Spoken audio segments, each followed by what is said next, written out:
అక్క నువ్వు మళ్ళీ వచ్చావా? ఏంటక్క ఎలా వచ్చాయి? ఏంటి విశేషాలు? ఏం విశేషం ఉంది నా బొందా. ఏమైంది? ఒక 4 రోజుల్లో పెళ్లి రోజు మా ఆయన అయితే చీర కొనిచ్చాడు. ఈ బ్లౌజ్ ఎక్కడ కుట్టియాలో అర్థం కావట్లేదు. ఎవరు కుట్టించినా కానీ అంత చెడగొడుతున్నారు. అయ్యో అక్క నువ్వు అసలు ఫీల్ అవ్వాల్సిన అవసరమే లేదు. ఎందుకే టెన్షన్ పడాల్సిన అవసరం అసలే లేదు. ఏంది ఇంత మీరు కాన్ఫిడెన్స్ గా చెప్తున్నా నాకు అర్థం కాలేదు. ఎందుకంటే ఎక్కడ అంటే మీకు బ్లౌజ్ ఎక్కడ ఇచ్చినా గానీ పాడు చేస్తున్నారని చెప్పి అంటున్నావు కదా. మన సిటీ మార్కెట్ లో ఆల్ ఇమ్రాన్ ఫ్యాషన్ 194 షాప్ ఉంది.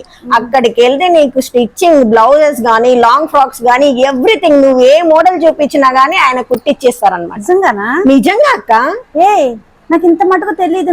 లేదక్క నేను వాళ్ళది ఇన్స్టాగ్రామ్ ఉంది, యూట్యూబ్ ఛానల్ ఉంది. నువ్వు చూడలేదా? చూడలేదు. ఆల్ ఇమ్రాన్ ఫ్యాషన్ అని కొట్టగానే వాళ్ళది ఇన్స్టా కూడా ఓపెన్ అవుతది, యూట్యూబ్ కూడా ఓపెన్ అవుతది. ఇప్పుడే స్టార్ట్ చేస్తా. చుట్టుపక్కల వాళ్ళు మొత్తం నీకు ఆన్లైన్ లో పెడతా. ఓకే అక్క, మరి ఇంకెందుకు ఆలస్యం వెళ్ళొచ్చేసేయి.